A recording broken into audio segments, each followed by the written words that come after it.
श्री रामनाथ ये वेद विद्यालय की स्थापना या एकल विद्यालय की स्थापना का जो हमारा कार्यक्रम है, यह भी इस आंदोलन का हिस्सा है। और उनसे जब कोई पूछता था तो एक ही बात कहते थे, भारतस्य प्रतिष्ठे द्वे संस्कृतः संस्कृतिस्तथा, यानी दो ही हैं, भारत की प्रतिष्ठा दो में ही हो सकती है, एक संस्कृत में और दूसरा संस्कृति में। ये हमारी सनातन संस्कृति, यही संस्कृति, यही भारत की आत्मा है और यही विश्व की आत्मा है। और ये नाम पूज्य गोविंद देवगिरी जी ने जब दिया कि भारतात्मा अशोक सिंघल, तो मुझे लगता है इससे उत्तम कोई दूसरा नाम नहीं हो सकता था, क्योंकि अशोक जी का पूरा जीवन भारत माता के लिए समर्पित था, पूरा जीवन भारत माता के लिए समर्पित था, भारत और भारतीयता के लिए समर्पित था। उन्होंने इसके लिए संघर्ष किया, अपमान सहा, लेकिन तनिक भी विचलित नहीं हुए अपने मूल्यों से, अपने सिद्धांतों से। पूज्य माता पिता के द्वारा दिए गए संस्कार, राष्ट्रीय स्वयंसेवक संघ की पाठशाला में सीखे गए संस्कारों से तनिक भी विचलित हुए बगैर, बिना रुके, बिना झुके, बिना डिगे निरंतर कार्य करते रहे। और परिणाम है कि जब सच्ची साधना होती है तो परिणाम तो आएगा ही आएगा, आएगा ही आएगा। वह भी हम लोगों ने देखा है, जब आदरणीय प्रधानमंत्री जी के कर कमलों से 5 सदी का इंतजार समाप्त हुआ, पूज्य संतों का संकल्प पूरा हुआ और अयोध्या में प्रभु श्री रामलला 500 वर्षों के बाद विराजमान हुए हैं।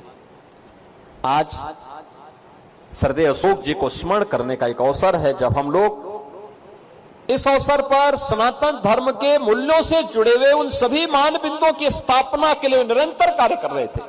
मुझे याद है, एक सामान्य कार्यकर्ता, गोरक्षक श्री सुन्नर यादव की आजमगढ़ में गौ तस्करों ने हत्या कर दी थी। आंदोलन में, स्थानीय स्तर का आंदोलन था, तो मैं भी गोरखपुर से पहुंचा था। मैं भौचक था कि मेरे पहुंचने के तुरंत बाद श्रद्धेय अशोक जी भी इस आंदोलन में आ गए। अरे गोरक्षक की हत्या हुई है और ये कैसे हम स्वीकार कर सकते हैं। और वहां पर उस आंदोलन में स्वयं अशोक जी आए थे, उस गोरक्षक के घर गए थे और उसके परिवार को संबल भी दिया था, और अपराधियों को फिर जेल के अंदर भेजने में उन्होंने उस समय आंदोलन को एक नई गति देने का काम भी किया था। अनेक वेद विद्यालयों की स्थापना के लिए भी उनके द्वारा किए गए प्रयास एक नई प्रेरणा थी, और अक्सर इसके बारे में चिंतन करते थे। जब कभी एकांत में बैठी राम जन्मभूमि आंदोलन के अलावा किसी एक मुद्दे पर चर्चा होती थी, तो फिर वे बोलते थे कि नहीं, हमें ये भी काम करना है, ये एक कार्यक्रम इस रूप में होगा। अलग अलग लोगों को अलग अलग जगह गढ़ने, उनको रखने, उनको नेतृत्व देने, इन सभी कार्यक्रमों के साथ वे जुड़ करके उस अभियान को आगे बढ़ाते थे। और दूरदर्शिता तो वह, जब सारे लोग बोलते थे, लोग, विरोधी लोग पूछते थे क्या अयोध्या में राम मंदिर बन पाएगा, पूरे दृढ़ता के साथ श्रद्धेय अशोक जी कहते थे हाँ अवश्य बनेगा, अवश्य बनेगा। और जब दूर दूर तक कहीं कोई पता नहीं था, तब उन्होंने राम मंदिर के लिए पत्थर तराशने का ऑर्डर भी दे दिया था।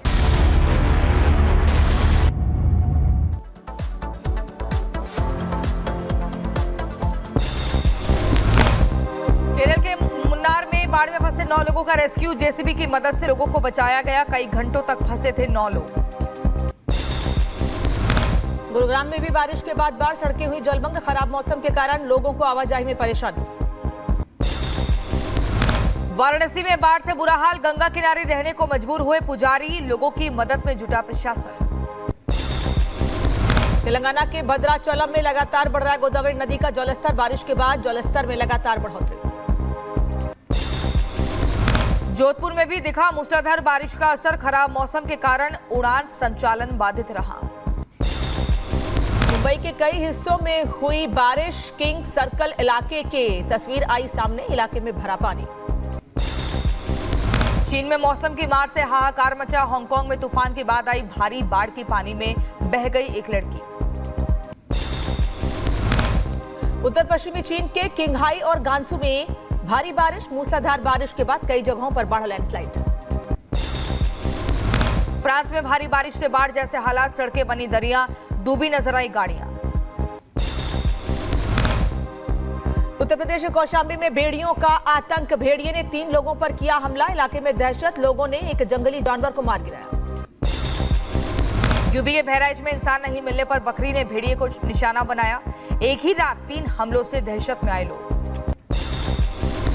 उत्तर प्रदेश के कौशाम्बी में भेड़िए ने युवक पर किया हमला, गांव के लोगों ने भेड़िए को पीट कर मौत के घाट उतारा। यूपी के लखीमपुर खीरी में बाघ से इलाके में दहशत, खेतों में दिखे बाघ के पैरों के निशान, बाघ के गांव के अंदर घुसने की आशंका। बहराइच में एक बार फिर दिखा आदमखोर जंगली जानवर, बीच सड़क पर बैठे नजर आया आदमखोर। बहराइच में आदमखोर का आतंक जारी, लोगों को वन विभाग के कर्मचारी कर रहे जागरूक, पुलिस भी लगातार कर रही पेट्रोलिंग, लोग लाठी डंडा लेकर दे रहे पहरा। उत्तर प्रदेश के सीतापुर में भेड़िए का आतंक जारी, एक मवेशी को किया घायल, ग्रामीणों के शोर मचाने के बाद मौके से भागा भेड़िया। सीतापुर में बाघ को पकड़ने के लिए लगाए गए 2 पिंजरे, बाघ के आतंक की वजह से लोगों का घरों से निकलना मुश्किल हुआ। लखीमपुर खीरी में फिर दिखे बाघ के पैरों के निशान, अब तक 4 लोगों पर किया है हमला, बाघ को पकड़ने के प्रयास में जुटी वन विभाग की टीम। आरजी का रेप मर्डर केस में इंसाफ की मांग और सीएम ममता के खिलाफ जोरदार प्रदर्शन। कोलकाता के जादवपुर इलाके में देर रात तक हुआ विरोध प्रदर्शन। कोलकाता हत्याकांड मामले में पीड़ित डॉक्टर के परिवार ने लगाए गंभीर आरोप, पुलिस पर दबाव बनाने की कही बात। शुभेंदु अधिकारी ने वीडियो ट्वीट कर टीएमसी पर साधा निशाना, कहा टीएमसी के गुंडों द्वारा प्रदर्शनकारियों पर हमला निंदनीय। बीजेपी नेता अमित मालवीय ने ट्वीट कर बंगाल सरकार और पुलिस पर साधा निशाना, कहा थोड़ी सी शर्म है तो ममता बनर्जी और कोलकाता पुलिस कमिश्नर इस्तीफा दे दें। कोलकाता कांड पर राजभवन में मनाया गया शोक, राज्यपाल सीवी आनंद बोस ने जलाई मोमबत्तियां। सिंगापुर के संसद में पीएम मोदी का जोरदार स्वागत, दोनों देशों के बीच प्रतिनिधिमंडल स्तर की वार्ता, पीएम को दिया गया गार्ड ऑफ ऑनर। भारत और सिंगापुर के बीच समझौता ज्ञापन पर हुआ हस्ताक्षर, दोनों देशों के बीच 4 क्षेत्रों में दस्तावेजों में आदान प्रदान। पीएम मोदी के सिंगापुर दौरे के दूसरे दिन भारत और सिंगापुर के बीच द्विपक्षीय बैठक, कई क्षेत्रों में सहयोग बढ़ाने पर चर्चा। आज सिंगापुर के प्रधानमंत्री लॉरेंस वोंग के साथ पीएम मोदी की मुलाकात, दोनों नेताओं के बीच कई अहम मुद्दों पर चर्चा हुई। सिंगापुर के पीएम से मुलाकात पर बोले प्रधानमंत्री मोदी, गर्मजोशी भरे स्वागत के लिए आभार जताया। लॉरेंस वोंग से पीएम मोदी की पहली मुलाकात। केजरीवाल की जमानत पर सुप्रीम कोर्ट में सुनवाई जारी, सीबीआई ने जमानत का विरोध किया, कहा याचिका में कोई दम नहीं, गिरफ्तारी को वैध बताया।